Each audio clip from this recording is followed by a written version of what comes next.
We have an amazing treat for you right now. We're going to have a conversation between Shane Smith of Vice and Tom Freston. You all know about Vice, who's been putting on this amazing series of talks all week here at New York Internet Week. He's a Canadian journalist, co-founder and CEO of the media company Vice, where actually Tom Freston is on the board, and where Spike Jonze is creative director. And in April, Vice started, as you probably all have seen, this amazing new series on HBO, where Shane and another reporter travel to places like Kashmir and Afghanistan and Athens and Spain, reporting on everything from the fights, street fights between anarchists and fascists in Europe to how the US military disposes of uranium and uses it afterwards. Tom Freston is a principal in Firefly 3, a consulting and investment company. He's chair of the One campaign. He serves on the boards of DreamWorks Animation, Moby Media, Vice, and the Asia Society. He, of course, was one of the founding team of MTV and president of MTV Networks for 17 years, before becoming president and co-COO of Viacom.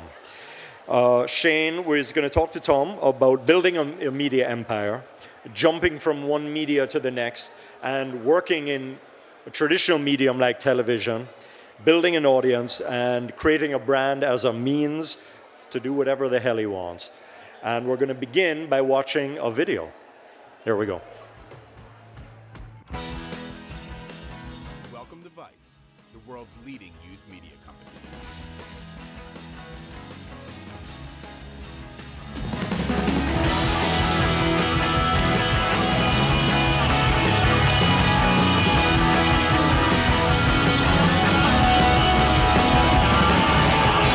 With print, online, music, events, television, and feature film divisions operating in over 30 countries, Vice is the voice of global youth culture. Why is it that the best stories always take so long to get to? Because all of the easy to get to ones have been done by programs better than yours. Vice.com is the hub for this global media brand, combining 18 years of Vice's influential editorial and photography and thousands of hours of original video. We're going to Checkpoint Charlie. This is one of the most dangerous places in the world. I know, we're being followed by the police right now. Let's go, let's go, let's go, let's go, let's go, let's go. With global in-house production capabilities, over 3,000 contributors, and dozens of series franchises, Vice has set the standard for online video. There's simply no company that creates more original premium video for the web. And the Vice network is expanding exponentially, launching a suite of video-driven online channels in partnership with the world's leading brands. With the Creators Project, Vice has built an unprecedented worldwide arts and culture channel, exploring the intersection of art and technology. People that come to the Creators Project are ready to become really open-minded. And they look at just this moment of discovery and their minds opening up is really satisfying. Motherboard is a celebration of the culture of technology and the characters and stories that drive science and creativity forward. Our aspiration is to help humanity build its own actual network, not a virtual network, but an actual network. Noisy is a new editorial brand, capturing the energy and passion of music around the world. Welcome to Vice's new music channel. It's called Noisy. With time on site averaging over 20 minutes and growth of over 200% in 2012, the Vice network deeply engages influential millennials like no one else. Further expanding this engagement is Advice, Vice's activation division. Advice delivers premium content and high-impact campaigns through a curated partner network at scale. With Vice, Advice, and a multitude of new channels launching across vertical categories, Vice is the way to reach and engage with influencers, authentically and globally. Welcome to Vice, the world's leading youth media company. Yeah. All right. How are you? I'm good. This works. The Yeah. mic works. Good afternoon, everybody. I thought, Shane, I'd ask you a couple of quick questions just to sort of establish yourself for those who may not know, but when did you establish Vice? When was that again? 1994. And what were you doing when you established it, when you started the business? What was your occupation? I was a criminal. I was doing arbitrage. I was buying and selling money in Eastern Europe. And I was writing, and then I came back to Canada, hooked up with some friends through Shalvey, Gavin McInnes, and we started a magazine out of a welfare program, and then came down to the States. So given everything that Vice has become, you know, right now it's like a little mini empire, what was your vision when you first started it? What did you think you guys could be? In all honesty, we didn't have any vision. We wanted to start a magazine because we hated other magazines. There were no national magazines in Canada, except there was a socialist music magazine called Rearguard. And we were like, one day we'll be as big as Rearguard. And then when we got big in Canada, it was kind of like being big in Reykjavik, so we decided to come down to New York and see if we could try to hang with the big boys. So I thought that's an interesting move. You are all a bunch of Canadians, and you moved to New York City to kind of start, and there's a long tradition of people in the creative field kind of coming down and doing that. Sting wrote a great song about an Englishman in New York, and I'm wondering, what's it like to have been then a Canadian in New York, and what outside perspective that you had might have helped you when you got here in the big town? Well, that's an interesting question. It's hard in Canada. If you're the biggest thing in Montreal, then you're the biggest thing in Montreal. If you're the biggest thing in New York, you're the biggest thing in the world. So we wanted to come try to see if we could hang. The other thing about Canada is it's weird, but it's sort of, everyone wants to be a sea. You know, it's sort of cut off the tall trees. It's a much prettier, philosophically, country than sort of America. But America, I believe, is more true and real. So to come down as a Canadian, it was a great opportunity to try on the world stage. And also, you know, you can see things a little bit more objectively, because as Canadians, you're sort of America's kid brother, but at the same time, you're sort of, you know, a European cousin. So you have a European point of view and you have an American point of view. And when you come down here, maybe you can be a little bit distant, so you can see things in a bit of a different way. Which is why comedians, I think, who come from Canada do well, because they can sort of poke fun. So you came down here, and then you decided to take Vice around the world. It was one big decision. The other big one, obviously, was the decision to move yourself from print, and you actually had some stores. You had stores that sold clothes, but to move from there and get on the ground floor of online video. And I'm wondering, it seems great because you had absolutely no experience in doing that, but you decided not only to do it, but to kind of do it by keeping all the machinery for doing that in-house. So just talk a minute about what was this epiphany about why you were going to go from print into video. Well, Spike Jones is our creative director, and he said to us, you guys film all your magazine articles, right? And we said yes. And then we went back to the office and said, how do we film these articles? Because we weren't. And so we got some cameras, and we actually went to you when you were at Viacom, and we said, we'd like to make some stuff. And so we made a DVD. We very publicly went to video production school, and so we made a very low quality DVD, but the subjects, the stories were great, and it sort of rebranded us overnight. But the problem was that we shot it. It took about 6 months. We cut it, and then because it was a DVD, it just took so long to get in stores. Like a year after you did something, people saw it, and we wanted to be faster. And we said, okay, well, why don't we just shoot it and put it up on the internet right away? And so we started doing TV over IP with you guys, and the first thing we made was Heavy Metal in Baghdad, which was a 20-minute piece for VBS, and then that went on to win Critics' Choice at Toronto Film Festival, won Best Doc at Berlin Film Festival. So we kind of came out of the pond and went, oh, you know, online content at the time was crap, TV was less crap, and then, the Holy Grail was film, and we went straight from crap to Holy Grail. So we decided, okay, well, that's our niche. What we're going to do is we're going to do premium online video content. So you're really one of the first ones out there doing that. Yeah. And now 8 years later, you know, it's really kind of paying off. Yeah, I was in LA recently and saw a big billboard of you on Sunset for the HBO show. Yeah. And then, you know, you've got this whole suite of channels now with YouTube. You just had this big piece in the New Yorker about yourself. And I'm wondering, with all of this action that's going on for Vice right now, what's been the impact on your sort of owned and operated, all your websites, Motherboard, Vice, Creators Project, and so forth? Talk a little bit about the metrics of what kind of growth you've seen over the last, 6 months or a year. Yeah, I think when we first started, it was we had deals with YouTube, we had deals with CNN, we had a lot of deals that were good for the platforms, but not good for us. And then I think in the past 2 years as a content creator, everything shifted. Now there's a sort of auction between the 4 screens. There's Netflix, there's Hulu, there's YouTube, there's mobile now, which is getting into the game, Amazon, Yahoo, obviously TV. So now as a content creator, you can sort of have more of an auction. And what happened with YouTube is we were part of the original channels initiative that they did last year, and we hadn't really done anything with them in about 6 or 7 years. And we became the fastest sub driver, the highest time on site, best video completion rate, best likes versus dislikes.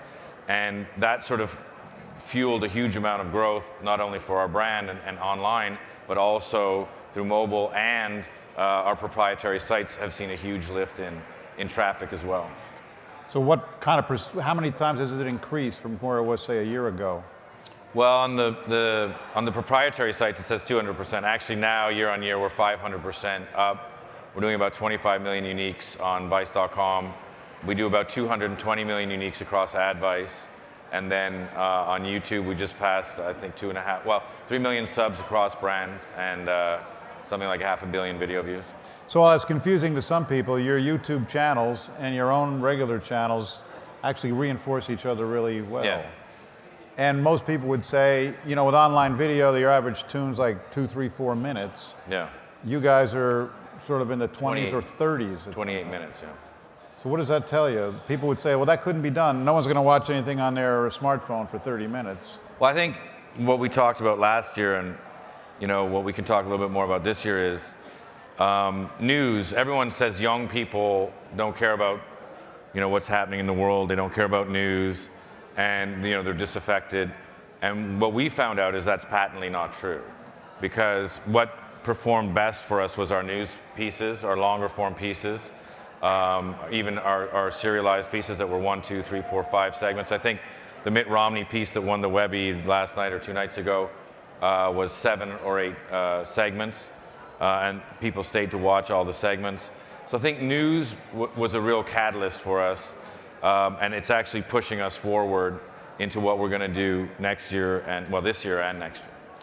Does that mean you kind of leave the entertainment part of Vice and your other networks behind? No, I think look, we still do music, we do food, we do travel, we do all that stuff, fashion. But where we're really noticing a huge increase is news, because there's a massive void in the market. Because mainstream news, especially in America, is turned into sort of talk radio, lots of school, yard bullying and name calling. And what we're trying to do is go out. We do something called immersionism, where rather than sort of shoehorning the story, it's more of a documentary filmmaking approach, where we press record and let the people who are actually there tell the story, and then we build it that way. And we've had a lot of success on Vice, YouTube, on Vice, and also now with HBO doing it that way. What's been some of the best performing news pieces you guys have done recently in terms of traffic? Well, we just did Ben Anderson's piece in Afghanistan. This is what winning looks like, which is the failure of the Afghan police and Afghan National Army as America prepares to withdraw. Click Print Gun did really well for us. We were the first to break that story about 3D printed guns. How many views has that had so far? On YouTube, I think it's 6 million on the first segment. On our sites, it's about 12. So I think overall, it's 20 to 25 million video views. So your editorial style, on one hand, so many media companies are kind of closing down all of their international bureaus. You guys, being primarily an online, publisher, you guys are opening up offices everywhere. Yeah. It's a source of a lot of great stories for you. What's the style you try and get out of that? Where do your stories sort of come from then? Well, we have 34 offices. We have about 4,000 contributors. And when we did a call for stories for the show, the HBO show, we needed 40 stories, and we got 4,000 submissions. And they were great stories, so we said, we should be doing a lot more of this. So we're actually launching a news channel this fall, 18 countries, 18 languages, 24 hours a day of news, before the news cycle, after the news cycle, breaking news. We're doing a bespoke tool with Twitter, and it's something that's never been seen before, and we're really excited about it. What makes for the perfect story on Vice? Well, I just finished this morning editing the North Korea piece, where we went with the Harlem Globetrotters and Dennis Rodman to North Korea, and I think that I can't wait for people to see it, because I think that it's going to, I think it's great, but B, it's going to sort of answer a lot of the criticisms that were levied at us when it was announced that we were there. But I think it's a perfect piece because, North Korea is in a sort of absurd country. It's the hermit kingdom. It's almost impossible to get in as a journalist. We got in. We see a side of it that no one else has seen. Obviously, Kim Jong-un coming and inviting us to his house was a big surprise. We have insight into North Korea that nobody else has, so that's big. It's also punch in the face. It was good. Right after you left, he threatened a nuclear attack the United States. So yes, it had a big impact on him. That wasn't us.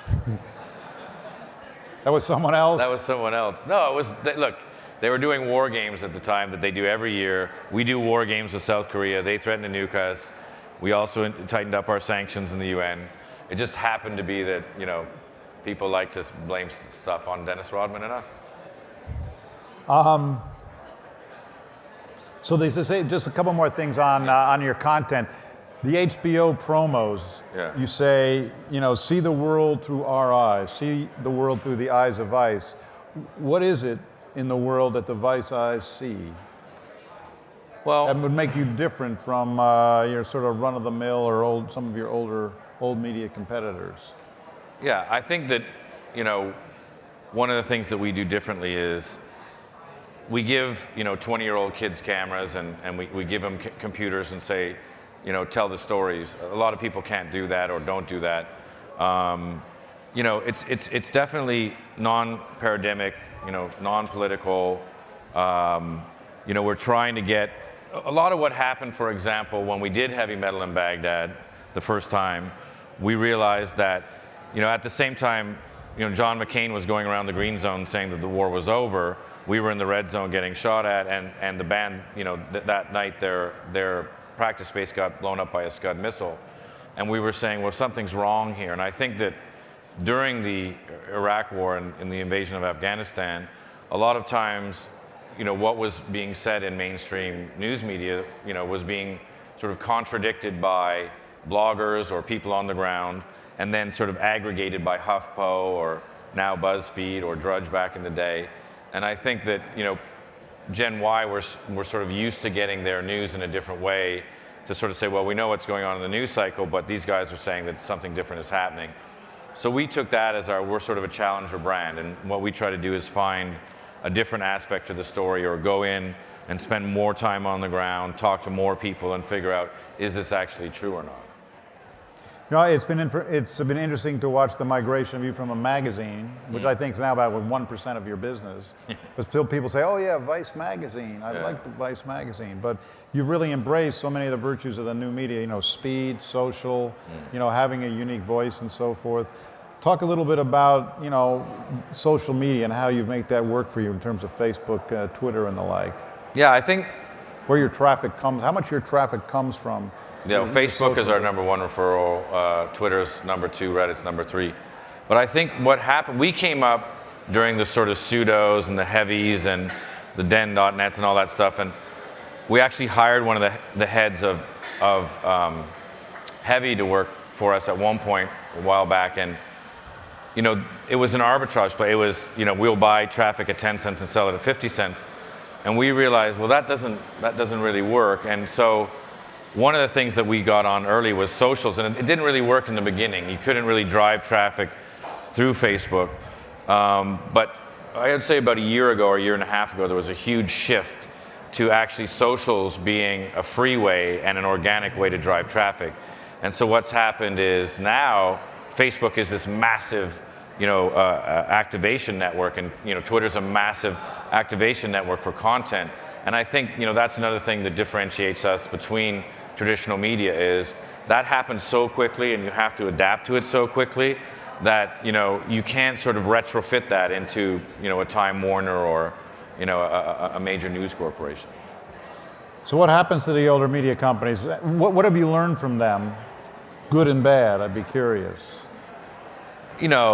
I think if you're an American company and you try to have an American point of view around the world now, it's going to be a problem. I think that's been why Al Jazeera's been successful, is you had BBC and CNN looking at the Middle East, but you didn't have anyone from the Middle East looking at the Middle East. So it was our point of view on what happened in the Middle East. So Al Jazeera came up. I think that now, young people around the world have more of a connection. If you look at Europe, the season, sadly, the riot season has just started again. Last year we did our talk about how Europe was going to explode, and it did. We reported on a lot of that. And this year, it's going to be worse. The unemployment has actually increased across Europe, but aggressively in Greece and in Spain and in France, where the riots are happening. Sweden just had riots 3 days ago.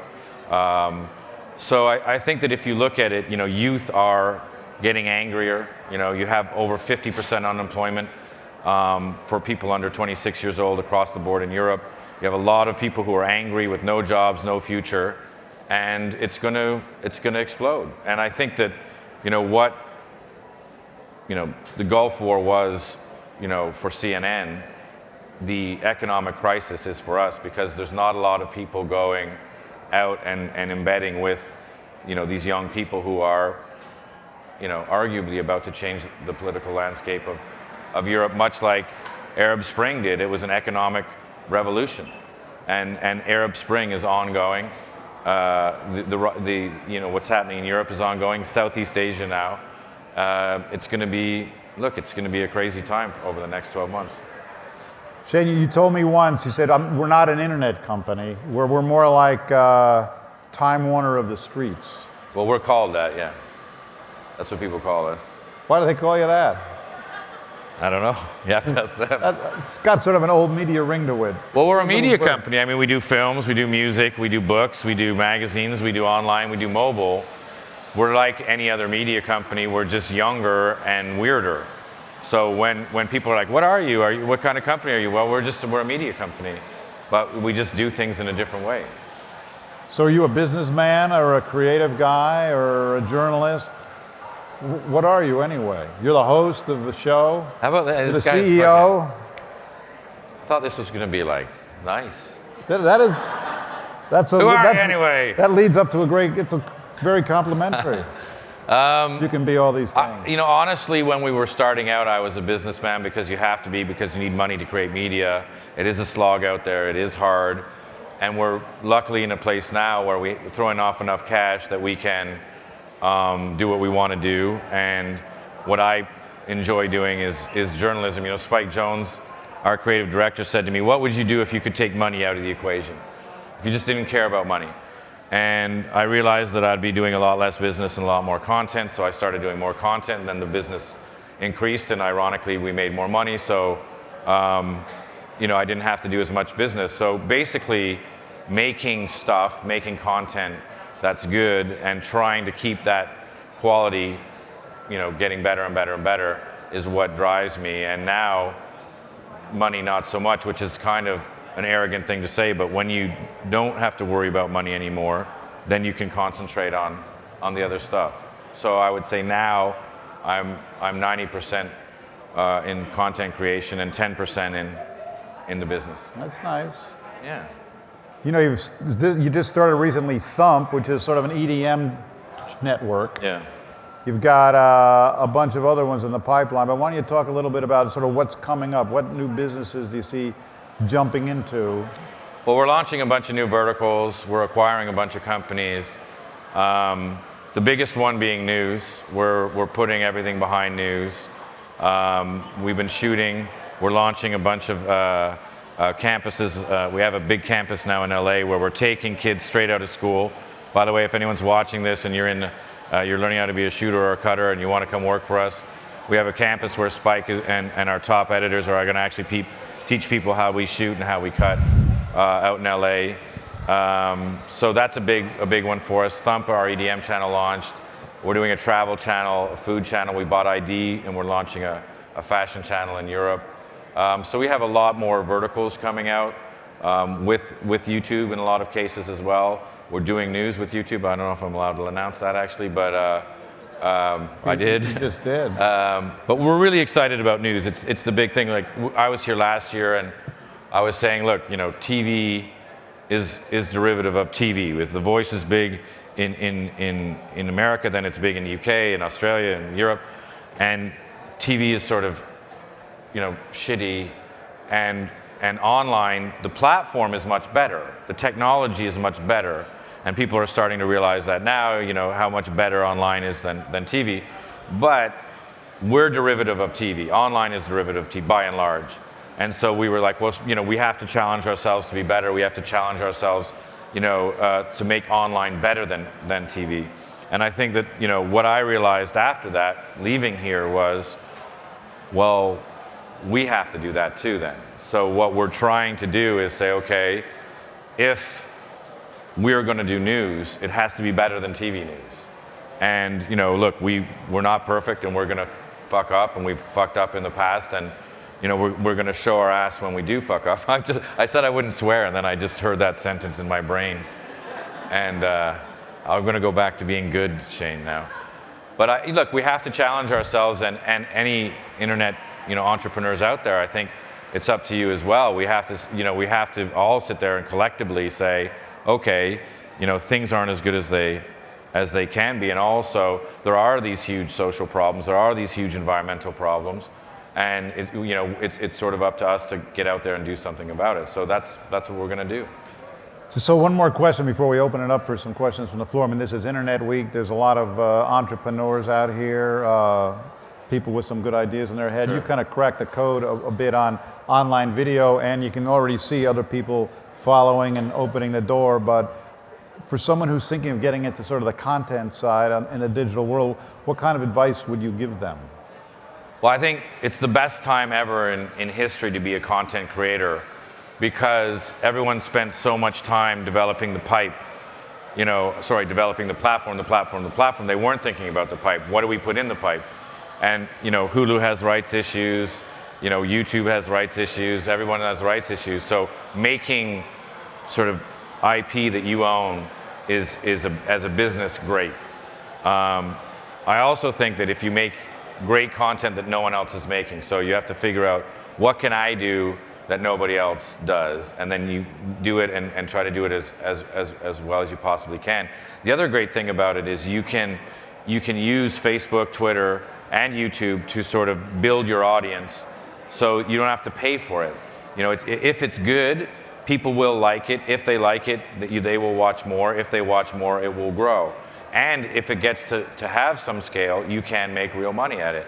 And I think, you know, for the first time, you know, for a long time, people had, you know, huge scale, but they couldn't make any money at it. And now people have finally gotten to the point where they realize that if you have an engaged audience who's really watching this stuff, who's chatting, who's interacting, then you can make, you know, real money at it. So, I mean, the key comes down to, and I just said it, am I a businessman or content creator?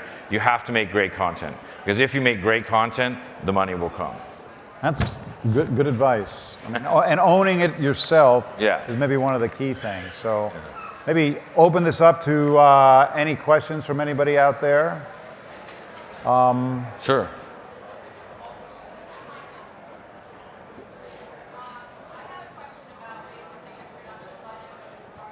Yeah, that's a Wait good for the question. microphone. Thanks, sorry. I had a question about your production Yeah. budgets when you started, and especially since you're now fully engaged in the content development. Yeah. How they changed and what you found was best to invest in that whole process. That's a great question, and the answer is about 14 hours long. Love it. Go ahead. When we first started, we were looking at $5,000 to $10,000 an hour. Now we do anywhere from $25,000 to $100,000 an hour. HBO is more than that. But what we realized is, actually, as we launch more verticals, that we can send crews, like let's say you're going to Nigeria on a news piece. There's music, there's food, there's travel, there's all these great things there. If you actually double up, you can bring down your production costs back to that golden, $10,000, $15,000 number. The other thing you can do is you can double up on host, because part of the way we make money is by licensing. So because we're in 34 countries, and instead of people in America make one thing and then they have to sell it once, we can sell that 34 times. So we bring in 5 hosts and on the same story, so we can just do that. So what's happening now is, as we get bigger and as we have more scale, our production costs are actually going down and margin is going up. But we did definitely suffer from, we did things cheaply on our own way, then we started mimicking other people, then the prices went up, and we started hiring people because we thought we needed, pedigree, people, and we got bloated, and then we sort of had to, get back to it and say, no, we are going to hire the best kids out of tech school, the best shooters, the best cutters. The deans love it, they get their kids jobs. We love it because these, they'll work, all day because they're so excited about, they'll work all day. They'll work all day and all night because they're so excited to do it. And also it's kind of better, they have a different perspective. So we got back to our roots, and B, we realized that the more we shot for the more verticals, the production costs would come down.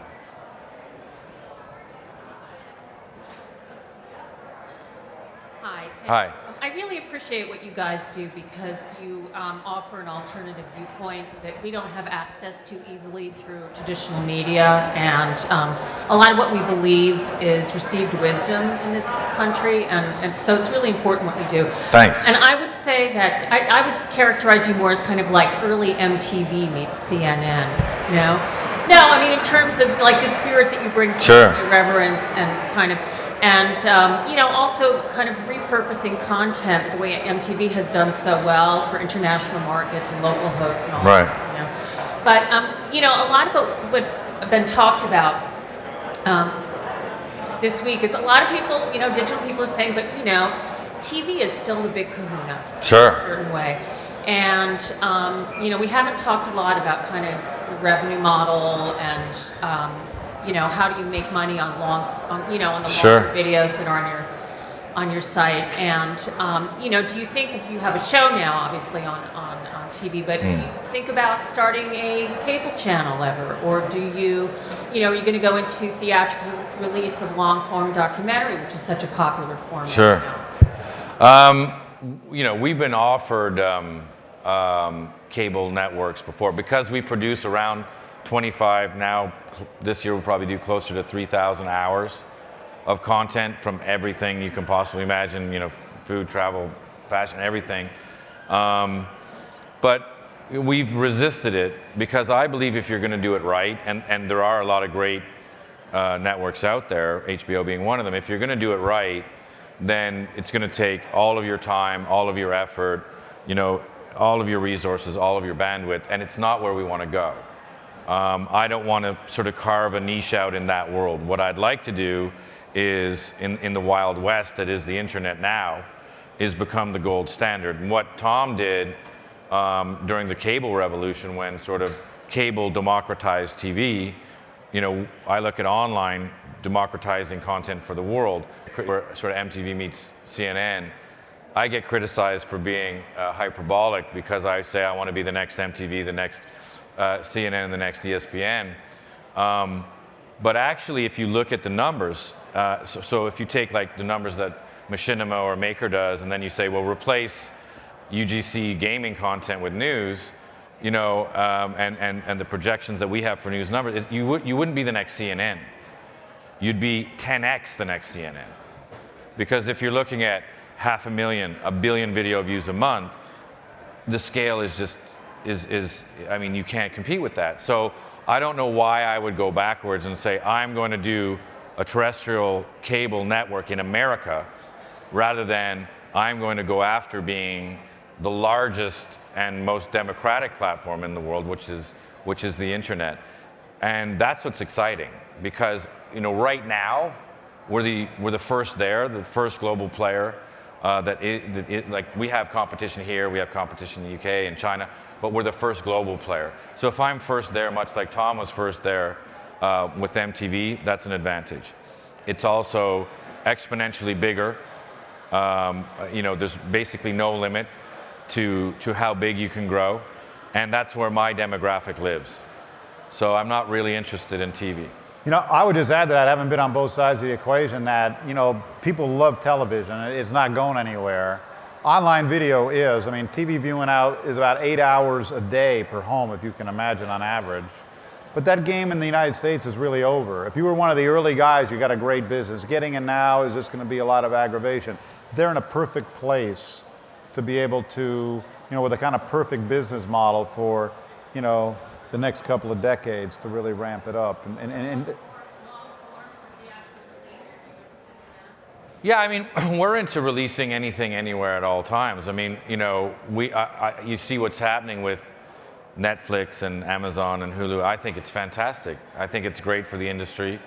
I think, you know, long form video, it's going to have, you can release it anywhere. I mean, everything's going to be digital release anyway. I mean, all, you know, movie theaters are moving to digital distribution because 35 prints just aren't economical. So it doesn't really matter. You know, it used to be the 3-screen, it's now the 4-screen fight, and it's all just going to be, okay, you know, who gives us the best, you know, viewership, who gives us the best experience, and quite frankly, who gives us the most money. That's why I think it's shifting towards the content creators. It's literally the best time in history, because instead of TV, where they just say, okay, you make it and I'll own it, and you're lucky to have a job, please say thank you to me. You can just say, well, I'll just make it and I'll do it with TV if I want, or mobile. I mean, if you look at the opportunities in India for 4G, you know, everyone's battling over, you know, exclusivity. And once you've sold, you know, Bollywood and cricket, they don't have anything else.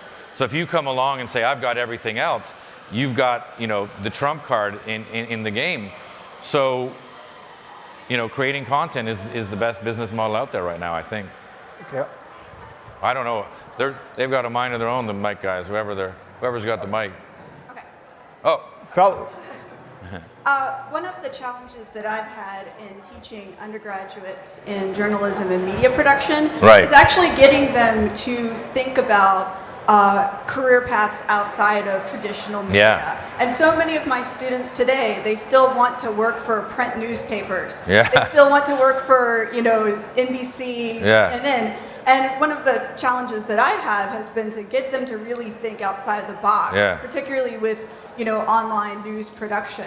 So I was wondering if you could give me any advice, besides, you know, the fact that I do teach them about sites like Vice, what I can do to really get them to think about the, you know, whether it's Vice or another site, really thinking outside of that sort of traditional media box. Yeah, it's great. And they'd probably love to do it too, is the top journalists in the world have now reinvented themselves in companies like CIR, you know, the Center for Investigative Reporting, or ProPublica, or, you know, all these sort of journalists, award-winning, you know, Pulitzers and all these stuff, are saying, okay, we're now going to do these co-branded, you know, ventures where we, you know, find the story, investigate, and then work with whoever. I mean, the Esquire piece that was a CIR piece, and there's a lot, you know, CNN, BBC, you know, all the big platforms are using them because, you know, these guys were the top journalists in the top newspapers in America, and they realized it's over. So having those guys come out and say, look, I was the best. You guys want to start? I was the top guy. I was, I won all the awards. I did everything. And now what I'm doing is trying to figure out this new world of how do I partner with online, us, BuzzFeed, whoever else, HuffPo, and then, TV and whomever else, just so that they can stay, A, profitable, but B, relevant. So I think that the greatest people you could get out to say, you should probably look at, I don't want to say you can't do anything, you should do what you want to do, but to be smart about it, you're going to have to do 3 or 4 different things in there, and the people who are best to say that are the people who have done it and who are doing it now. What's the decision-making process when you choose a subject? How are you? Is it a collective decision when you? Yeah, I mean, we do so much content that it's collective and it's just sometimes it's just me. I mean, generally Vice, we have 1,800 employees, and most of them have been with us. They've never had another job, so they know what a Vice story is, and it's basically, is it nuanced? Does it punch you in the face? Are you going to go to school or the bar or work the next day and talk about it? And is it interesting? I mean, I know that sounds very, very basic, but it has to be, wow, I didn't know that, or that's interesting, or I really, want to talk about that. And then we go out and try to make it. And 3 years from now, if we're all sitting here, what's, from a media standpoint, where are we in that process in 3 years from now? Right. As a visionary, where do you see us going? Well, I don't know if I'm a visionary. I believe that what's going to happen is, if you look at, I love India, and if you look at India, I think as goes India, so shall go the world, and I'll tell you why. They have the youngest population in the world. They have a sort of, their TV and their broadband hit a ceiling, so it's all going to mobile. So they have this hugely young population, all with a sort of $20 pirated smartphone from China, and what's going to happen in the mobile space is exactly what happened in the computer space, in the laptop space, which is they become commodified. So what used to be $2,000 is $1,000, is $500, is $99. And so you see the technology of the smartphone becoming effectively free. So how do you differentiate? You differentiate by what you have in the box. So apps, obviously content, just things that nobody else has, selling that exclusivity. So I think mobile is going to be the big change. It'll be sort of hybrid devices that we do everything on. It's already happening. I mean, young people, if you ever see them, they don't have, like I travel, I still have an Air and an iPad and my iPhone, and then I have another phone, and they just have one thing. Samsung's done a fantastic job of creating these hybrids, and we were just in South Korea, and I've seen the next wave, and there's just going to be one thing, and that's going to be everything. It's going to be where you watch your stuff, what music you listen to, how you communicate, your computer, your phone, everything is going to be that one thing. And how you buy things. I also see that there is a move towards everything online is free. We've been a free magazine. Everything we do online is free. I think we are going to move to more of a subscription model. I think that young people are realizing that I'd rather be a part of it. Kickstarter has been really successful, if not on a business sense, on a sort of philosophical sense, where people realize if I believe in something, I'm going to actually be part of that, which I think is incredibly positive. And I think that that's going to be the next wave of how people get things done online. And I think that there's going to be a huge, lift in what happens on online content, because now, there is no TV online divide, because smart TVs are computers, and they are TVs, and phones are TVs, and they're computers. So I think that all of that technological differentiation is gone. I mean, we've been talking about convergence forever. It's here, but it's just going to get better. And then it's just going to be, okay, what differentiates us from everybody else? I actually finally... So 2 related questions. Does your YouTube audience monetize significantly on its own, or is it valuable primarily for how it drives back to your community of sites? Yes, it does. Great question. Yes, it does. And I think that YouTube, to give them credit, they realize the problem. I mean, the problem is they have essentially all video in the world. And so it's unlimited inventory, so the CPMs are kept low. And I think that that's, you know, what they were doing with the original channels campaign. And I think that exactly what they thought would happen happened, which is you had 5 or 10 breakout successes, you had some medium successes, and some things didn't work. And I think that premium, you know, CPMs actually has worked with the premium content. We're very lucky because we're partners with WPP, and I think what's happening now is some content creators can pre-sell formats, so we can go out and say, look, we have this show that does 20 million eyeballs a week.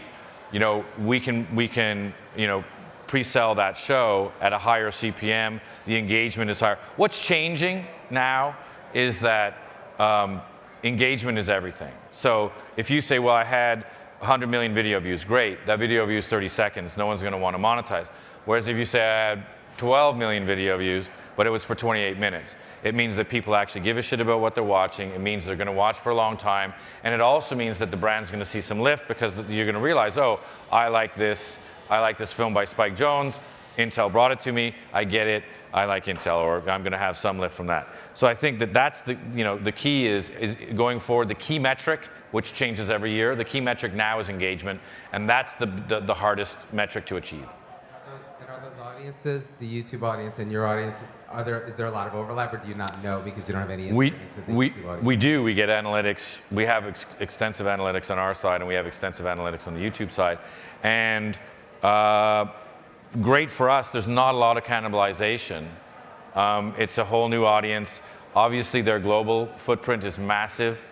So we have a huge, a new global audience that we're using to increase our presence in these markets.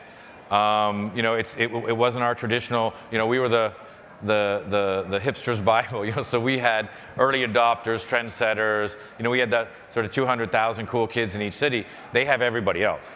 So it's a whole new audience, and you know, I would encourage anybody, if you look at the success and what companies are being looked at by the Time Warners, you know, the makers and the machinimas, if you're a success on YouTube, you're going to be rich. We've been doing this side. I think it's because the microphone guy doesn't want to go over there. Let's do this. Let's do this side over here. Let's do the other side. Yeah, a lot of questions over there. I don't know where the microphone is. Here he comes.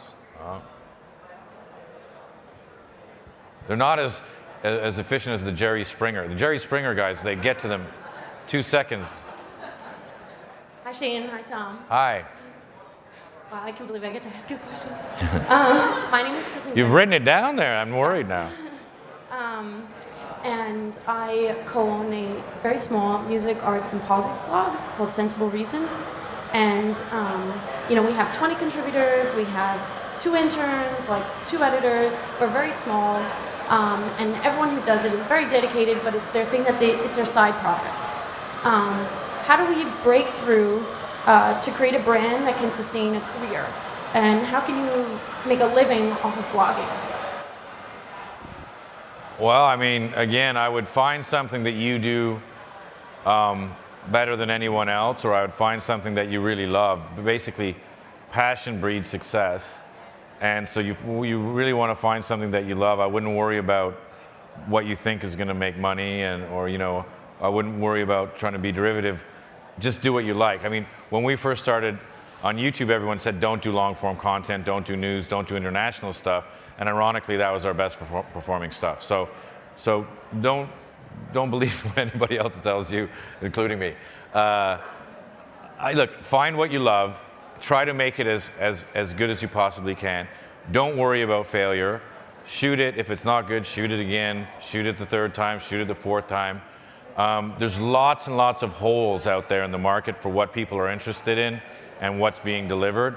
And I would just go out there, look, you know, music. And if you look at YouTube's research globally for young people, they don't even, I don't know what I'm allowed to say, but theoretically they don't even care about 35 anymore. They do Generation C, the connected generation, which is essentially Gen Y, and then aging a bit younger. The reason why is because that's everything. You know, that's the future, that's everything else. So what they found is that there's two, this is me pantomiming a Venn diagram, but there's two passion points for young people, for this Gen Z, and those two passion points are music and politics and news, globally. So if you do something right in music and you do something right in news, you have the whole world as your audience. So if you're concentrating on that, you know, how do they intersect? Seems to me there's a lot of musicians out there that want to, you know, get their message out there, be more political, but they aren't. So I would say, you know, that's a great place to start.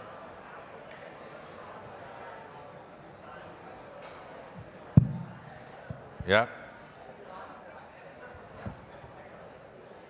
So you're putting out really interesting, timely, educational content, and I wondered, what's your ultimate objective? Do you want people, like you said, to the next day talk about it at the water cooler and spread information and spread philosophy and, you know, ideas about different cultures? Or do you want them to go one step beyond and actually create change, not just watch it from behind the screen, but actually do something about it? So what's the ultimate goal? Well, that's another thing of, I forget where the guy was, but what's the future hold? I think, you know, as we go out there in the world, and as we were shooting last season, we realized, you know, for example, for our environmental pieces, you know, humans won't do anything unless we have a gun to our head. And I was with President Nasheed from the Maldives, and he was saying at 375 parts per billion carbon, Maldives ceases to exist. But what happens in the Maldives is going to happen in New York, it's going to happen in Shanghai, it's going to happen in any sea level city, because at that point, sea level rise is going to be between 1 and 2 meters in the next 80 years. So we cease to exist. So he goes, look, we have a gun to our head, the triggers are cocked, the hammer's going. We just passed 400 parts per billion, right? Last week it was reported. And so, you know, the check, you know, that has been in the mail. And I remember when I graduated from university, I did this speech and I was like, I've already lived in the best house that I've ever lived in, and I've already lived in, you know, driven the best car I'm ever going to drive, because we knew the check was in the mail, and yet we sort of drafted off the baby boomers and sort of got a get out of jail free card. But now it's here, and as young people are realizing, it's difficult, and it's only going to get worse. The job of the Fourth Estate, and one of the things that we realized we had to do, I used to complain a lot. So we were shooting a 2-week traffic jam in Beijing a few years back, and not a 2-hour traffic jam, or, you know, a 2-week traffic jam. And we were shooting the microeconomies around it, like porta potties and food, which sometimes were a little bit closer than you'd like. And it went from Beijing to Mongolia, and we said, well, you know, you have to make 4% more cars year after year just to, you know, break even for these car companies. But you have a 2-week traffic jam. I mean, where are all the adults? Like, what's happening here? And I would get angry, and then, you know, I'd say, somebody's got to say something about this. And then you realize, well, I have one of the largest youth platforms in the world. I have to say something about this. The first step for us, and we're not perfect, we're nowhere near perfect, but, you know, the best way to avoid criticism is to do nothing, say nothing, and go nowhere. So for us, we at least said, okay, we're going to try, right? And I believe that's the first step, to go out there and shine the spotlight on these issues. That's the job of the Fourth Estate. That's the job that we're attempting to do. Where I think we're going to have a lot of movement, and where we have to have a lot of movement, is in advocacy. Because as we're learning now, you know, America is a republic. It's got two parties that are perennially in power, and so our political system is having a very difficult time. But you can affect policy and you can affect change overnight by where you spend your money, as we've learned. If you would have told people before 2008 that the most popular car would have gone from a Hummer to a Prius, everyone would have laughed at you, but that's exactly what happened. So I think that advocacy is going to be going forward, and I think it's going to tie into these. I'm willing to pay money, 99 cents, 50 cents a cent, I don't know what it's going to be, for a news channel, and then I'm willing to then do something to contribute. If you look at what happened with Keynote 2012, people are interested, people want to do something, but yet there's no sort of real comprehensive focus for a lot of this concern. or action. And I think that going forward, there's going to have to be a lot of companies out there that aren't Vice or that aren't BuzzFeed or that aren't, HuffPo, that are actually going to look at this and say, okay, these guys are shining the spotlight. What does that actually mean, and how the hell do we fix it? So we have time for 1 or 2 more questions. In the front. Can you hear me? Yeah. Ish. One of the main things I miss about living in Toronto is the news. Like, I really sort of miss the format that we have there, and not like the boxing match that you kind of see during with politics here. I just wanted to ask if you think with news and the void that there has been for young people on the internet, if you believe this is a trend and if it's only going to grow with other outlets and other channels. Oh, for sure it will, because look, we didn't start out to be a news company. We always say, look, if you're looking to Vice for the news, then the world's gone sideways, because we started out as an entertainment company. We were sort of pushed into news. A, we enjoy it, but B, our audience pushed us into it. I think what happened was Gen Y grew up during the Iraq War and the invasion of Afghanistan, and I think that, what came out of that, there were no weapons of mass destruction. Anyone with half a brain knew that, Saddam Hussein and the Ba'ath Party were actually the enemies of Al-Qaeda because they were a secular regime. All of the lies that were told and knowingly by the media, it was the failure of the Fourth Estate, and that's not me saying that, that's self-admitted in many cases. And I think that when you grew up through that, you realized, they're not doing their job, A. B, now this sort of op-ed, talk radio, mudslinging, who's worse, Fox or MSNBC? Like, we do it through comedy, through snide comedy, and they do it through, I don't know, Glenn Beck. But it's become a joke. It's not news anymore. This is what I think, and you're wrong, and I'm right, and you're like, I don't care what you think. I want to go there to where it's actually happening and talk to the people that are actually doing it and see what they have to see. And I think that that's the key going forward, is to say, I don't give a shit about the right or the left slant. The greatest sort of Republican coup is this whole thing that all media is liberal media. And that anytime you say anything against the right, because you say, okay, well, there's 4 companies that own most media in America, about 8 that own in the West. They're all multi-billion-dollar corporations. They're all afraid of losing, GE as their advertiser, so they're inherently conservative. And I think that you don't have challenger brands. You don't have radical critique, which there should be. It's fine that there's a right, and they have their publications and their TV shows, and we have a left, but we don't have this sort of centrist, pure news. We don't care about any paradigm. In fact, we were going to ridicule both. So I think that going forward, that is the appetite, and therefore there will be a lot more, because what young people want is not what mainstream news is doing. Shane? Yeah. We have run out of time. Oh, shit. I'm out. There's nothing left to say. I'm out. But I want to thank you all very much. You. Shane Smith. Good job.